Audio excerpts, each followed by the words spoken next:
Bank reconciliation statement. क्या होता है बैंक रिकॉन्सिलिएशन स्टेटमेंट, क्यों इसकी जरूरत पड़ती है? इससे पहले कुछ नॉर्मल टर्म्स हैं, जैसे कि बैंक पासबुक। बैंक पासबुक क्या होती है? बैंक पासबुक या आज की डेट में बैंक स्टेटमेंट वर्ड जो है ये ज़्यादा यूज होता है, प्रचलित वर्ड है बैंक स्टेटमेंट, क्योंकि लोगों की बैंकिंग ट्रांजैक्शन बढ़ती जा रही हैं धीरे धीरे। तो बहुत ज़्यादा ट्रांजैक्शन होने की वजह से जो पासबुक होती है, पासबुक एक छोटी सी बुक होती थी पहले, जिसमें कुछ पेज रहते थे 20-25। अब वो तो बड़ी जल्दी भर जाते हैं, इसलिए बैंक्स ने प्रैक्टिस शुरू की है कि पासबुक को ना दे करके, पासबुक भी मिलती है लेकिन लोगों को अल्टरनेटिवली बैंक स्टेटमेंट भी मिल जाता है, जिसमें जो A4 साइज के पेजेस रहते हैं, बैंक वाले उसमें कंप्यूटराइज्ड प्रिंटिंग करके पूरा स्टेटमेंट दे देते हैं कि मेरे एक हफ्ते की कितनी ट्रांजैक्शन हुई या महीने की ट्रांजैक्शन हुई। इवन आप पूरे साल का भी स्टेटमेंट एक बार में निकलवा सकते हैं। इवन आजकल लोग ऑनलाइन बैंकिंग करते हैं और ऑनलाइन बैंकिंग में जाकर के खुद ही अपना बैंक स्टेटमेंट डाउनलोड कर लेते हैं। ये होता है copy of bank account as shown by the bank record. जैसे अगर मेरा बैंक में अकाउंट है तो बैंक वाले जो अपने रिकॉर्ड में मेरा अकाउंट बना के रखते हैं, कोई भी व्यक्ति जब बैंक से ट्रांजैक्शन करता है तो एक तो वो पर्सन, अगर वो बिजनेसमैन है तो वो पर्सन अपने बैंक के द्वारा, बैंक के साथ की गई ट्रांजैक्शन का रिकॉर्ड रखता है कि भाई बैंक में मेरा कितना पैसा जमा है। और बैंक अपने लेवल पे, क्योंकि बैंक भी रिकॉर्ड मेंटेन करता है, तो बैंक अपने यहाँ अपने सारे कस्टमर्स का अकाउंट रखता है, तो वो मेरा भी अकाउंट रखता है और मेरे अकाउंट में वो रिकॉर्ड रखता है कि कितना पैसा जमा है मेरे अकाउंट में और कितना पैसा गया। तो बैंक वालों के यहाँ जो मेरा अकाउंट है, बैंक वाले इसकी कॉपी करके देते हैं। उस कॉपी को ही हम पासबुक या बैंक स्टेटमेंट कहते हैं। एक्चुअल में क्योंकि बैंक मेंटेन करता है इसको, तो बैंक रिकॉर्ड करता है इसमें मेरी जो ट्रांजैक्शन है उनको, मैंने कितना पैसा जमा किया, कितना पैसा निकाला, कितना उस पर ब्याज लगा, कितना उस पर चार्ज लगा, ये सारी चीजें बैंक वाला रिकॉर्ड करता है। पीरियोडिकली बैंक स्टेटमेंट को या पासबुक को हम लोग बैंक से प्राप्त करते हैं, ये चेक करने के लिए कि जो मेरा पैसा जमा है बैंक में वो सही है या नहीं है, सही बैलेंस दिखा रहा है या नहीं दिखा रहा। इसमें जो विड्रॉल्स होता है स्टेटमेंट में या बैंक पासबुक में, वो डेबिट कॉलम में रहता है, यानी कि जब हमने पैसा विड्रॉ किया तो पासबुक उसको अपने डेबिट कॉलम में दिखाती है जब हम पैसा विड्रॉ करेंगे। अगर मेरा पैसा बैंक में जमा हुआ तो जितनी भी मेरी डिपॉजिट हैं पासबुक में, वो बैंक के पासबुक में वो क्रेडिट कॉलम में दिखती हैं। इसलिए जब हमारी पासबुक क्रेडिट बैलेंस शो करती है तो इसका मतलब ये होता है कि हमारा पैसा बैंक में जमा है। लेकिन अगर हमारी पासबुक डेबिट बैलेंस शो कर दे तो इसका मतलब ये है कि हमने बैंक से अपने अकाउंट के कुल जमा से ज्यादा पैसा निकाल लिया है। इस सिचुएशन को ओवरड्राफ्ट कहते हैं, ओडी। इसका मतलब होता है हम पे बैंक का कर्ज हो गया है। अगर डिपॉजिट एक्सीड कर जाती है विड्रॉल से, यानी कि मैंने जो पैसा जमा किया बैंक में, तो डिपॉजिट अगर ज्यादा है, मेरी जमा ज्यादा है, तो क्रेडिट बैलेंस दिखाता है पासबुक, और इसको हम फेवरेबल बैलेंस कहते हैं। फेवरेबल बैलेंस यानी कि जब पासबुक क्रेडिट बैलेंस शो करे तो फेवरेबल बैलेंस है, हमारा पैसा बैंक में जमा है। ऐसे ये नॉर्मल बातें हैं, लेकिन एग्जाम में इस टाइप के क्वेश्चन सीधे एमसीक्यूज पूछ लिए जाते हैं कि पासबुक का जो क्रेडिट बैलेंस है वो क्या शो करता है। तो अनायास अचानक जब पूछा जाता है तो हम उसको कई दफे कैशबुक के बैलेंस से सोच करके, कैशबुक के बैंक अकाउंट के बैलेंस से सोच करके कंफ्यूज हो सकते हैं। इसलिए ऐसी चीजें रिकॉर्ड करके रखनी चाहिए। अगर विड्रॉल्स, मैंने जो विड्रॉ किया बैंक से, अगर वो एक्सीड कर जाता है, मेरा विड्रॉ जो है वो ज्यादा है डिपॉजिट से, तो मेरी पासबुक डेबिट बैलेंस शो करेगी, डेबिट बैलेंस शो करेगी, और इसको हम ओवरड्राफ्ट बोलते हैं। मतलब बैंक का हम पे शॉर्ट टर्म का एक उधार हो गया। ओवरड्राफ्ट एक बिजनेसमैन के लिए करंट लायबिलिटी रहता है, करंट लायबिलिटी, क्योंकि ये जल्दी ही वापस भी करना होता है बैंक को। कैश बुक, अब अभी तक हमने समझा पासबुक या बैंक स्टेटमेंट को, अब देखेंगे कैश बुक का केवल बैंक कॉलम।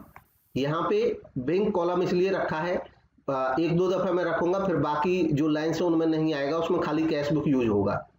देखिए हमारी कैश बुक में आप जानते हैं, इससे पहले हम कैश बुक के बारे में समझ चुके हैं कि कैश बुक में एक कैश का कॉलम रहता है और एक बैंक का कॉलम रहता है।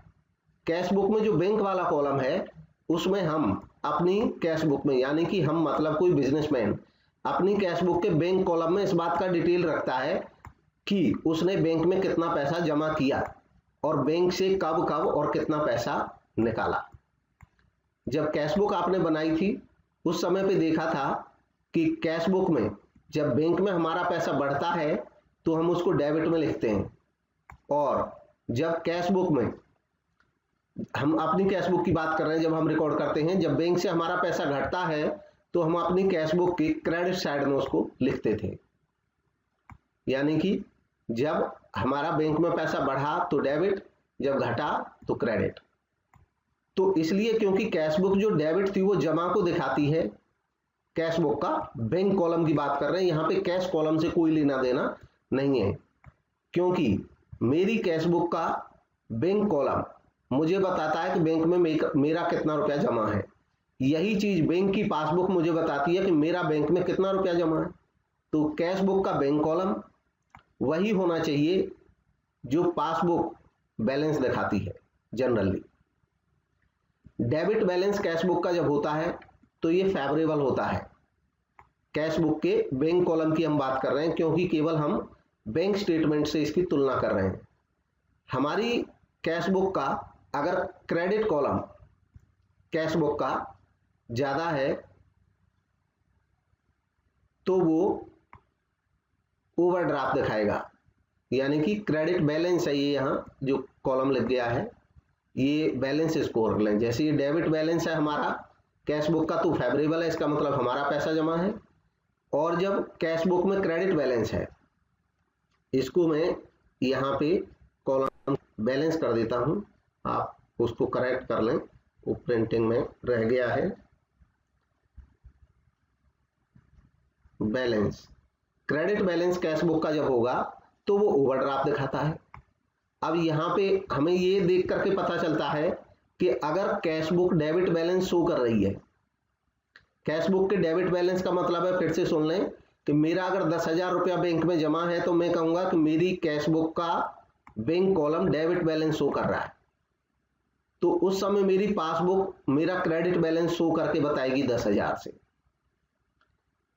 अगर मान लो मैं एक सिंपल यहाँ पे एंट्री लिखता हूं, रिकॉर्डिंग, ये कैश बुक है, कैश बुक के बैंक कॉलम में मैं लिख रहा हूं, डेबिट साइड में रिसीप्ट होती है कैश बुक में, क्रेडिट साइड में पेमेंट होती हैं। मान लो मेरे बैंक कॉलम में मेरे ग्राहक ने पैसा जमा कर दिए तो केवल बैंक कॉलम यहाँ पे लेते हैं, तो मैं कैश बुक में लिखूंगा कि मेरे ग्राहक ने जमा कर दिए मेरे बैंक में सीधे 10,000, तो मेरी कैश बुक का बैलेंस डेबिट हो जाएगा। ऐसा करने से ये डेबिट बैलेंस हो गया। वहीं पासबुक में जो बैंक वाले लिखेंगे तो पासबुक में डेबिट का मतलब होता है विड्रॉल्स माइनस, और क्रेडिट का मतलब होता है डिपॉजिट्स यानी कि प्लस। मेरे ग्राहक ने बैंक में जमा किए तो बैंक वाले मेरे क्रेडिट में शो कर देंगे 10,000, तो मेरी पासबुक बैलेंस दिखाएगी क्रेडिट बैलेंस 10,000। तो ये बराबर होना चाहिए। अगर cash book credit balance show कर रही है, कैश बुक का क्रेडिट बैलेंस का मतलब हो गया ओवरड्राफ्ट यानी कि नेगेटिव, तो पासबुक उस समय डेबिट बैलेंस शो करेगी। कुछ कारण ऐसे होते हैं, सर्टेन रीजन, जिसकी वजह से पासबुक का और कैश बुक का बैलेंस मिलता नहीं है। वो क्यों नहीं मिलता है? जैसे इसी एग्जांपल को मैं ऐसे लूं कि मान लो मेरे पास मेरे ग्राहक से एक चेक आया, और वो जो चेक आया मेरे ग्राहक से, तो मैंने वो चेक जमा कर दिया बैंक में, वो चेक मैंने डिपॉजिट कर दिया अपने बैंक में, और जब डिपॉजिट कर दिया तो मैंने अपने कैश बुक के डिपॉजिट साइड में यानी कि कैश बुक के डेबिट साइड में मैंने लिख दिया कि मेरे बैंक अकाउंट में बढ़ गए 10,000। अब हुआ यूं कि ये चेक मैंने बैंक में जमा तो कर दिया, लेकिन बैंक वालों ने अभी वो क्रेडिट नहीं किया, कलेक्ट नहीं किया उसका पैसा। प्रोसेस में टाइम लग सकता है। अगर उसी बीच में मैं अपना बैलेंस चेक करने लग जाऊं आजकल बैंकिंग फास्ट हो गई है, तो इसलिए हो सकता है सेम डे मिल जाए, नहीं अदरवाइज ऐसा होता है कि हमने चेक जमा किया तो हमने तो सोच लिया कि हमारा कैश बुक का जो बैंक कॉलम है वो 10,000 जमा दिखा रहा है, क्योंकि हमारे बैंक में 10,000 जमा होने चाहिए तब। लेकिन बैंक से हमने स्टेटमेंट निकाल के देखी, एटीएम में गए, स्टेटमेंट निकाला तो पता चला वहां तो जीरो है ही नहीं, मतलब डिफर कर गया बैलेंस। अब ये डिफर क्यों किया? क्योंकि ये जो चेक हमने जमा किया बैंक में अभी वो कलेक्ट ही नहीं हुआ, बैंक वालों ने उसको प्रोसेस नहीं किया। तो ये एक कारण होता है, ऐसे बहुत सारे कारण हो सकते हैं। अब ये तो मैंने एक ट्रांजैक्शन का एग्जांपल दिया, एक बिजनेसमैन की सैकड़ों या हजारों ट्रांजैक्शन हो सकती हैं। A businessman may have hundreds और thousands transaction even with in a week, sometimes in a day also if the business is big, business is large. तो इट में क्रिएट कंफ्यूजन, अब कंफ्यूजन हो जाएगी उसको, क्योंकि ये बैलेंस उसका cash book का दिखाएगा कुछ और पासबुक का दिखाएगा कुछ। तो अब ये जरूरत हो जाएगी कि ये कारण डिफरेंस जो है उसका कारण क्या है, रीजन ऑफ डिफरेंस क्या है, क्यों ऐसा कारण आया, क्या कहीं कोई एरर तो नहीं हो गई, ये मेन मकसद होता है, या जो डिफरेंस है वो है क्या, ये जानना जरूरी है। और इस पर्पज को जानने के लिए हम बनाते हैं बैंक रिकॉन्सिलिएशन स्टेटमेंट। तो सबसे पहले एक बात माइंड में रखें कि बैंक रिकॉन्सिलिएशन स्टेटमेंट जो बनाते हैं हम, इसका बनाने का जो मेन पर्पज होता है वो केवल ये होता है कि हम निश्चिंत होना चाहते हैं कि जो डिफरेंस के रीजन हैं वो यही हैं, इनके अलावा कोई नहीं है। इसलिए हम बनाते हैं बीआरएस, बैंक रिकॉन्सिलिएशन स्टेटमेंट। ये इसका जो डेफिनेशन है वही है जो अभी हमने बताया कि bank it is a statement which shows the reason of difference between the passbook balance and cash book balance. Next है नीड फॉर रिकॉन्सिलिएशन। अब रिकॉन्सिलिएशन की जरूरत क्या पड़ती है, क्योंकि ये जो हम रिकॉन्सिलिएशन स्टेटमेंट बनाते हैं इसको बोलते हैं प्रोसेस ऑफ रिकॉन्सिलिएशन, यानी कि मिलान की प्रक्रिया। एक्चुअल में हम मिलान करते हैं, तो मिलान इसलिए करते हैं क्योंकि डिफरेंस रहते हैं। अब वो डिफरेंस कौन से होते हैं? Timing difference. टाइमिंग डिफरेंस जैसे अभी बताया कि हमने तो चेक जमा कर दिया तो हमने तो कैश बुक में लिख दिया, लेकिन बैंक अभी पहुंचा ही नहीं तो बैंक वालों ने नहीं लिखा, तो ये टाइम की वजह से डिफरेंस हो गया। ऐसे ही हमने मान लो चेक से किसी को पेमेंट कर दी, मैंने 10,000 रुपये पेमेंट कर दिया चेक से किसी को। अब जिसको मैंने पेमेंट कर दिया तो मैंने तो उसी दिन लिख दिया अपने कैश बुक में कि मैंने चेक काट के दे दिया साहब, मेरे बैंक से घट गए इतने रुपए। लेकिन जिन महाशय को मैंने चेक दिया उन्होंने अभी बैंक में वो पेश ही नहीं किया। Cheque was not presented in the bank for payment, payment के लिए चेक पहुंचा ही नहीं बैंक में। जब पहुंचा ही नहीं बैंक में तो बैंक तो ज्यादा दिखाएगा 10,000, तो मेरा जो पासबुक है, मेरी जो कैश बुक है वो कम दिखाएगी 10,000, और जो पासबुक है बैंक की जो रिकॉर्ड है वो ज्यादा दिखाएगी 10,000। तो ये एक डिफरेंस।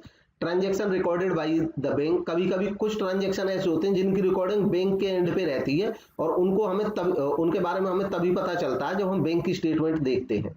जैसे बैंक वाले हमें हमारे जमा पर ब्याज देते हैं, इंटरेस्ट क्रेडिट करते हैं, अलाउ करते हैं। तो बैंक वाले हमारे जमा पे जब ब्याज देते हैं तो एक्चुअल में वो करते क्या है, हमारे अकाउंट में ही उस पैसे को बढ़ा देते हैं, तो उसकी रिकॉर्डिंग बैंक ने की। हमें कई दफा पता ही नहीं चलता है, जब हम एक्चुअल में स्टेटमेंट देखते हैं तब जाकर के पता चलता है। ऐसे ही कुछ कारण ऐसे होते हैं जिनमें बैंक रिकॉर्ड करता है और काट लेता है हमारे अकाउंट से पैसे। जैसे मान लो एटीएम हम यूज करते हैं बैंक का, तो वो एटीएम कार्ड का एनुअल मेंटेनेंस चार्ज काट लेता है, एसएमएस चार्ज काट लेता है बैंक। इसके अलावा कोई पासबुक वगैरह देता है तो उसका चार्ज काट लेता है, कभी बैलेंस मिनिमम से कम रह गया तो उसका चार्ज काट लेता है। तो बैंक वाले, इसके अलावा भी और बहुत सारी ट्रांजैक्शन होती हैं। जैसे मान लो हमने अपने इंश्योरेंस प्रीमियम की किस्त के लिए बैंक में जमा किया हुआ है स्टैंडिंग ऑर्डर कि भाई हमारा इंश्योरेंस सीधा यहाँ से इस फलां डेट को कट जाएगा, तो वो इंश्योरेंस की किस्त चली जाती है, बैंक से तुरंत कट जाती है ईसीएस के माध्यम से, electronic cash service, electronic cash transfer हो जाता है।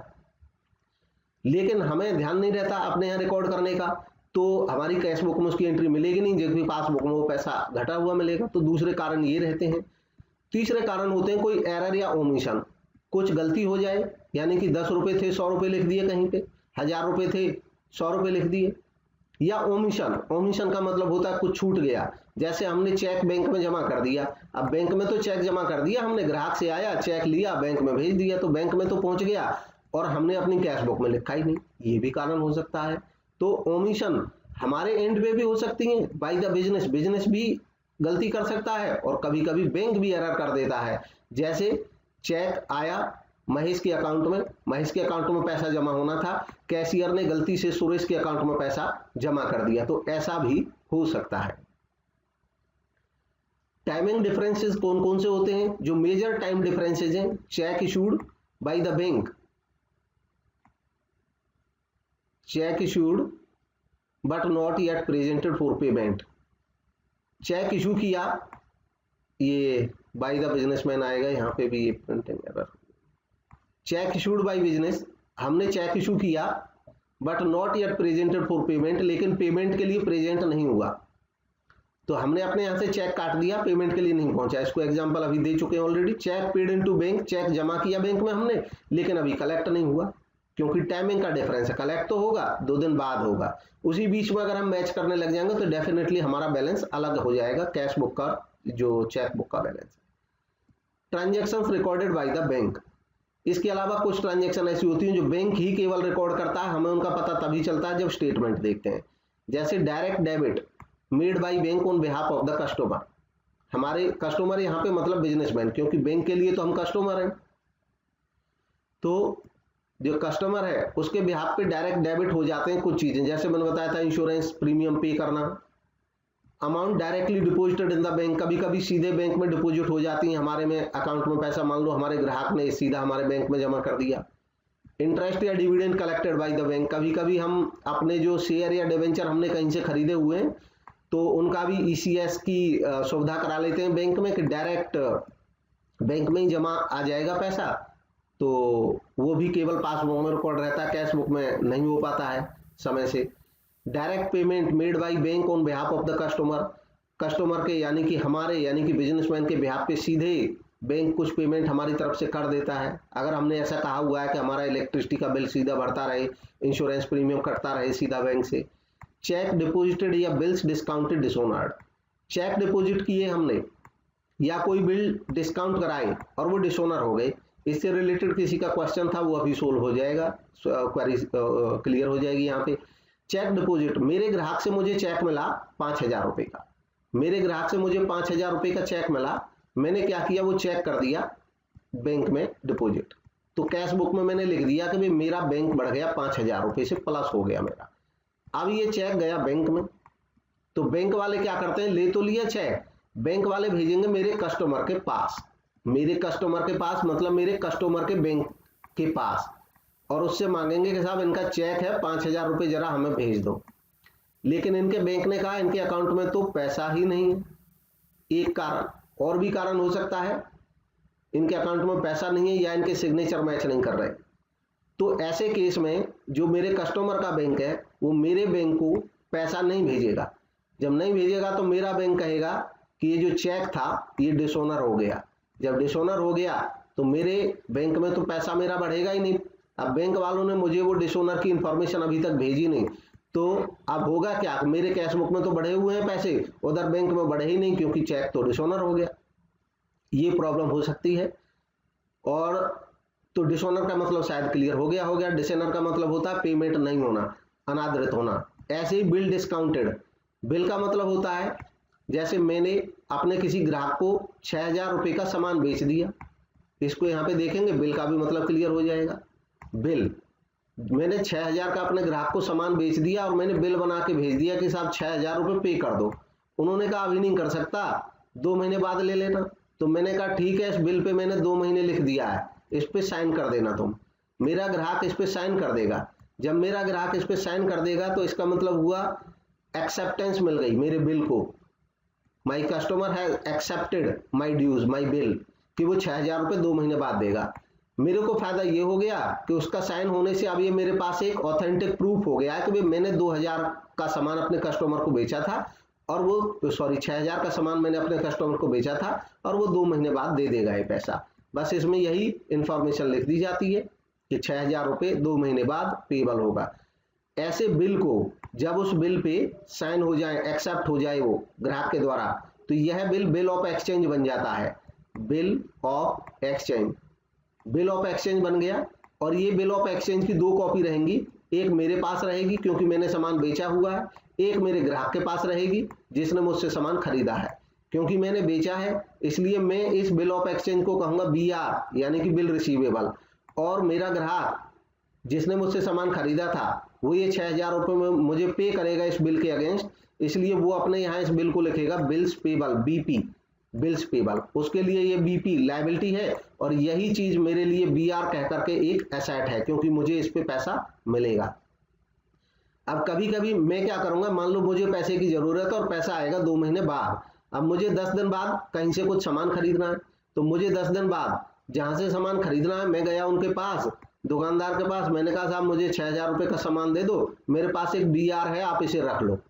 तो मैंने ये बीआर इनको दे दिया। तो यहाँ पे जब मैं अपना बीआर जो मुझे मेरे ग्राहक से मिला था वो मैंने आगे एक नए दुकानदार को दे दिया, तो इस प्रोसेस को बोलते हैं, इस प्रोसेस को बोला जाता है एंडोर्समेंट। इसी को बोलते हैं एंडोर्समेंट। तो एंडोर्समेंट भी इसमें क्लियर हो गया होगा। एंडोर्स करना, मैंने अपना बिल उसको दे दिया। अब इसका होगा क्या कि जो मेरा क्रेडिटर है, मैंने जिस अपने क्रेडिटर से सामान खरीदा, मैंने उस क्रेडिटर को दे दिया अपना बिल, तो अब ये बीआर का मालिक बन गया कौन? क्रेडिटर। अब हुआ क्या, अच्छा ये तो मैंने जो बताया है अभी ये बता दिया उसका एंडोर्समेंट का। एक दूसरा यहीं पे एक स्टेप होता है जिस पे हम यहाँ पे डिस्कस करने वाले थे, वो एंडोर्समेंट माइंड में आ गया, वो भी क्लियर हो गया होगा। इसी में क्या होता है, कभी कभी बिजनेसमैन ऐसा करता है कि इस बिल यानी कि 6,000 मुझे जरूरत थी, मैं जिसके पास पैसा सामान खरीदने गया उसने कहा कि भाई नहीं हम बिल एक्सेप्ट नहीं करते। तो मैंने कहा ठीक है साहब मैं बैंक जाता हूँ। मैं अपने बैंक गया, मैंने बैंक से कहा कि देखो मुझे सामान खरीदना है और मेरे ग्राहक से मेरे पास 6,000 का एक बिल रखा हुआ है, आप ये वाला बिल जमा कर लो, 2 महीने बाद आपको मेरा ग्राहक पैसे दे देगा। बैंक ने कहा ठीक है, 6,000 रुपये पे हम कुछ रुपया काट लेंगे अपना खर्चा। बैंक ने 100 रुपये काट लिए और 100 रुपये काट करके मुझे इस 6,000 के बिल के बदले में 5,900 रुपये कैश दे दिए। तो क्योंकि बैंक ने 100 रुपये काट लिए, ये जो बैंक ने काट लिए इसको कहते हैं डिस्काउंटिंग, डिस्काउंट काट लिया बैंक ने, और इस प्रोसेस को बोलते हैं डिस्काउंटिंग ऑफ ए बिल। यानी कि मेरे पास मेरा बिल रिसीवेबल था, मैं बैंक में गया, बैंक से कहा ये बिल रख लो, मुझे पैसे दे दो, 2 महीने बाद मेरा ग्राहक आपको पैसे दे देगा। बैंक वालों ने 100 रुपये काट कर मुझे 5,900 रुपये दे दिए। Bank has given me ₹5,900 after deducting ₹100। This process is called bill discounting. In such BR now will be called discounted bill या bill discounted। यानी कि मैं अपने यहाँ अब इस बिल को, क्योंकि मैंने तो बैंक में जमा कर दिया, तो मैं कहूंगा ये बिल डिस्काउंटेड है, मैंने ये बिल डिस्काउंट करा लिया बैंक से। अब मेरे बैंक ने मेरे कस्टमर के पास भेजा ये बिल पेमेंट के लिए, 2 महीने जब पूरे हो गए कि भाई आपका एक बिल था और उसकी पेमेंट हम कर चुके हैं मिस्टर एक्स को, अब आप ये 6,000 रुपये हमें पे कर दो। लेकिन मेरा जो ग्राहक था वो किसी कारण से ये पैसा पेमेंट नहीं कर पाया बिल का, तो अब ये बिल डिस्काउंटेड जो है, जो बिल मैंने डिस्काउंट करा रखा था, ये क्या हो गया? डिसऑनर, यानी कि पेमेंट नहीं हो पाई तो ये डिसऑनर हो गया। ठीक है, आगे बढ़ते हैं आज के टॉपिक पे। बिल डिस्काउंटेड इसको कहते हैं। तो ये बिल डिसऑनर अगर हो गया तो भी डिफरेंस जो है कैश बुक में और पासबुक में आ जाएगा, तो इसको समझ चुके होंगे अब तक। Difference is caused by errors. इसके अलावा कुछ एरर भी हो जाती हैं। एरर फर्म यानी कि बिजनेस के बिहाफ पे भी हो सकती है और बैंक के बिहाफ पे भी कोई एरर कभी हो सकती है। तो ये कुछ कारण होते हैं जिनकी वजह से नहीं मिल पाता है। अब बारी आती है कि तब हम किस तरीके से प्रेपरेशन करेंगे बिल्स बैंक रिकॉन्सिलिएशन स्टेटमेंट की। बैंक समाधान विवरण इसको हिंदी में बोलते हैं। ये समाधान विवरण कैसे बनाएंगे? तो स्टेप बाय स्टेप हम बिल्स रिकॉन्सिलिएशन स्टेटमेंट बनाने के लिए हमें जरूरत पड़ती है bank balance as per cash book, कि हमारी कैश बुक हमारा कितना बैंक बैलेंस दिखा रही है, मेरा बैंक बैलेंस कितना है मेरी कैश बुक के अनुसार। दूसरा, मुझे जरूरत पड़ेगी बैंक स्टेटमेंट की, तो बैंक से मैं स्टेटमेंट निकलवाऊंगा कि उसमें कितना रुपया लिखा हुआ है। अब अगर ये दोनों बैलेंसेस डिफर करते हैं, अगर इनमें अंतर है, तो मेरी ड्यूटी होगी कि मैं एंट्रीज को चेक करूंगा इन बोथ द बुक्स, दोनों बुक्स में, अपनी कैश बुक में भी और पासबुक में भी। पासबुक मतलब बैंक स्टेटमेंट।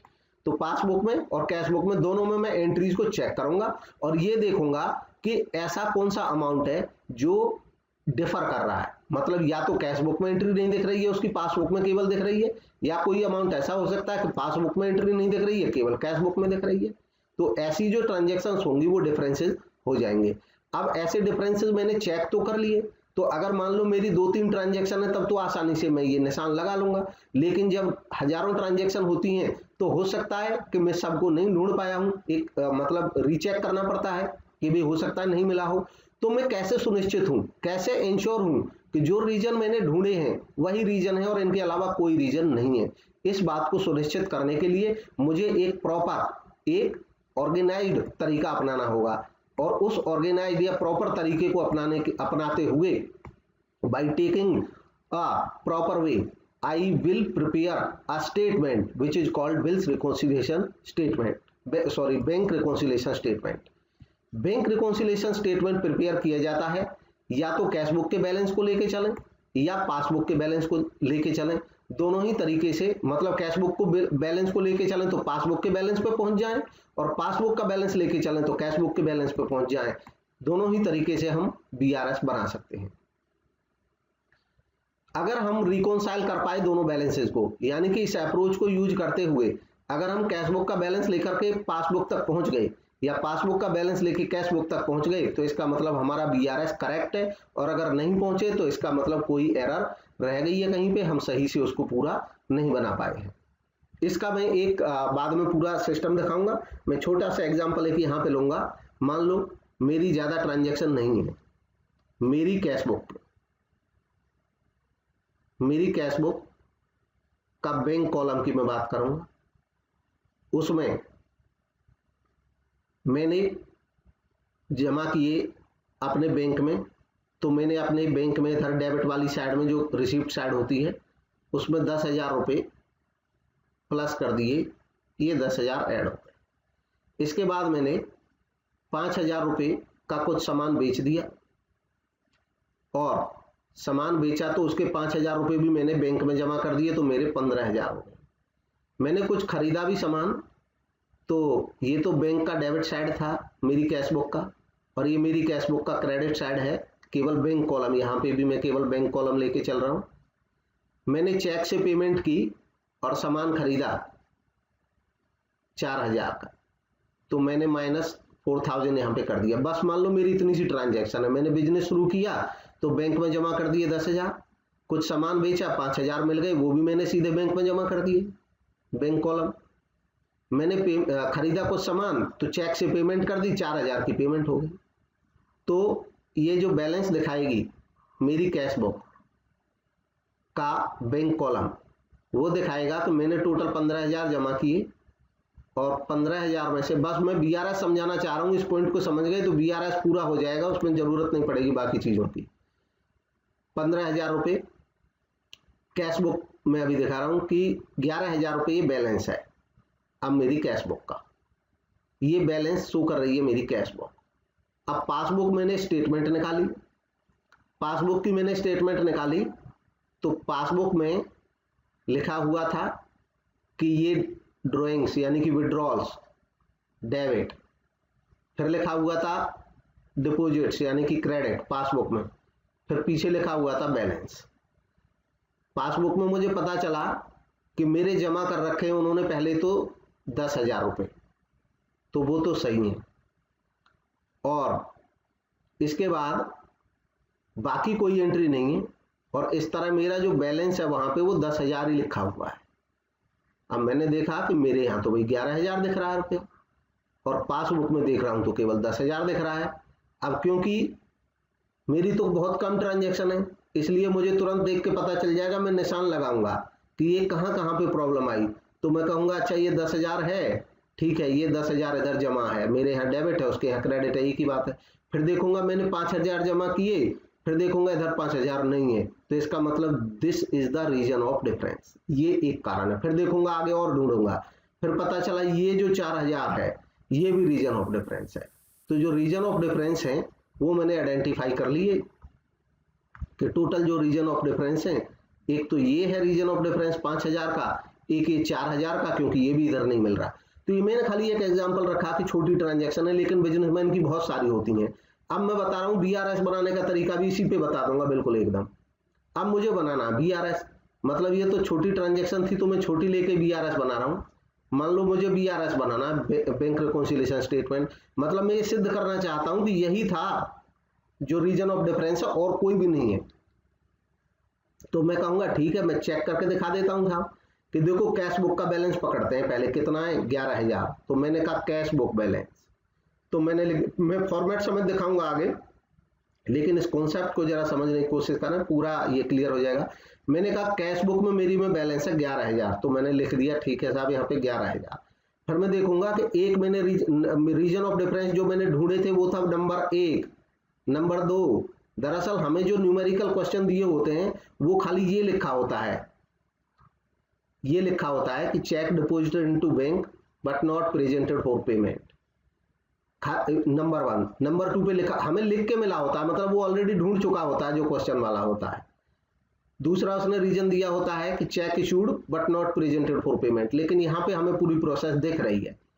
तो मैंने देखा नंबर 1 जहां पे मुझे क्वेश्चन में बताया गया था check deposited but not collected by bank, तो मैंने कहा ये चेक 5,000 रुपए का हमारे कैश बुक में तो जुड़ा हुआ है लेकिन पासबुक में तो नहीं जुड़ा, तो मैं कैश बुक का बैलेंस लेके चल रहा हूँ। तो मैंने कहा यहाँ कैश बुक में ये जुड़ा हुआ है, इसको मैं मान लो घटा देता हूँ क्योंकि मुझे तो ये एडजस्ट करना है, पासबुक तक पहुंचना है। तो मैंने माइनस कर दिया 5,000। इसके बाद फिर मैंने देखा कि दूसरी ट्रांजैक्शन कह रही है कि cheque issued but not presented for payment, cheque मैंने इशू किया तो मेरे यहाँ से 4,000 कट गया, तो मैं कह रहा हूँ ठीक है जो कटा था उसको फिर से जोड़ देता हूँ। अब यह ध्यान रखना कि ना मैं कुछ सही कर रहा हूँ ना मैं कुछ गलत कर रहा हूँ। आई एम नॉट मॉडिफाइंग और अमेंडिंग और करेक्टिंग माई कैश बुक और passbook, I am only finding the regions of difference. I want to ensure that only these are the region of difference and nothing else. तो मैंने कहा ठीक है साहब 4,000 रुपये मैंने घटाए थे, चलो वापस जोड़ देता हूँ इधर से। तो वापस जोड़ दिए मैंने, वापस जोड़ने पे अब मैं इसको चेक करके देखता हूँ। तो ये 5,000 घटाए, 11 में से 5 गए 6 और 6 में 4 हो गए 10, तो ये आ गया मेरा 10,000। अब मैं चेक करके देखता हूँ क्या पासबुक में 10,000 दिख रहा है, कह रहे हाँ ये तो दिख रहा है। इसका मतलब और कहीं कोई गलती नहीं है, मतलब ना कोई जमा में गलती है ना घटा में गलती है, ना कुछ छूटा है ना कुछ बढ़ा है, only these were the reason of difference, केवल यही कारण थे, बस मैं सेटिस्फाई हो जाऊंगा यही कारण थे। तो अगर अब वो अगला प्रोसेस होता है व्यवहारिक कि जैसे मान लो यही कारण थे तो मैं निश्चित रहूंगा क्योंकि अल्टीमेटली बैंक में पैसा जमा होगा ही, बाद में चेक की पेमेंट जाएगी ही, ऑटोमेटिकली शुरू हो जाएगा। अगर ऐसी कोई गलती मेरे पार्ट पे होती कि मैंने नहीं लिख रखी होती, बैंक में लिखा होता, तो मैं अपनी कैश बुक को दुरुस्त कर लेता। बस ये तरीका होता है। तो ये तो मैंने बताया जब बीआरएस हम कैश बुक का बैलेंस लेके चलते हैं और पासबुक तक पहुंचते हैं। अब देखिए मैं यही उल्टा करके बताता हूं, जब पासबुक का बैलेंस लेके चलते हैं और कैश बुक तक पहुंचते हैं। तो इस बार मैं लेता हूं पासबुक का बैलेंस, मतलब यही बस केवल सिद्ध करने के लिए बनता है, ये रफ वर्क होता है एक तरह से यूं कह सकते हो, बस इंश्योर होने के लिए कि यही है रीजन ऑफ डिफरेंस। तो मैं लेके चला 10,000 रुपए, पासबुक का बैलेंस मैंने ले लिया, ये 10,000 पासबुक का बैलेंस। अब रीजन ऑफ डिफरेंस नंबर 1, 5,000 रुपए मैंने जमा किए तो कैश बुक में जुड़ गए लेकिन पासबुक में नहीं जुड़े।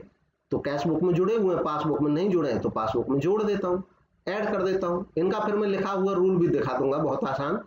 मैंने मतलब added in cash book but not in passbook, इसको मैं ऐसे बोलता हूँ added in passbook but added in cash book but not in passbook. तो पासबुक में एडिट नहीं है तो पास में भी ऐड कर देते हैं, ठीक है सर 5,000 रुपए।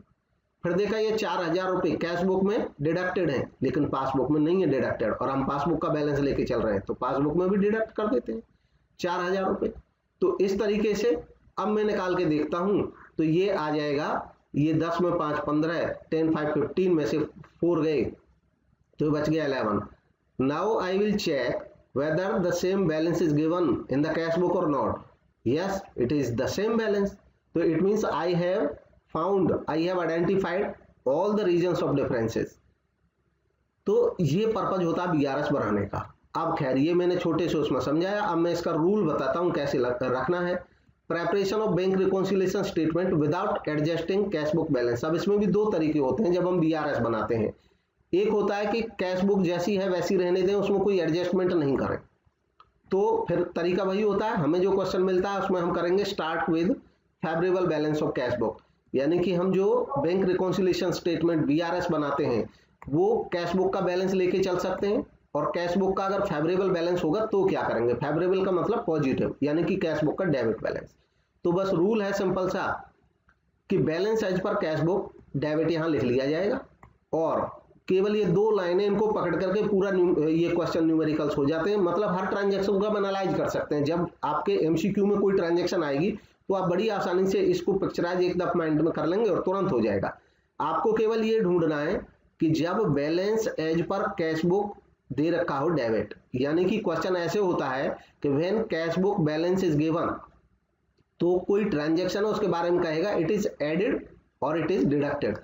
तो यहां पे देखो ऐड कौन से होते हैं, ऐड होते हैं items added in passbook but not in cash book. साधारण सी बात है, आपको ये देखना है क्या वो आइटम पासबुक में ऐड है, जमा है वो अमाउंट, और कैश बुक में जमा नहीं है, तो कैश बुक का बैलेंस है कैश बुक में भी जमा कर दो, पहला पॉइंट।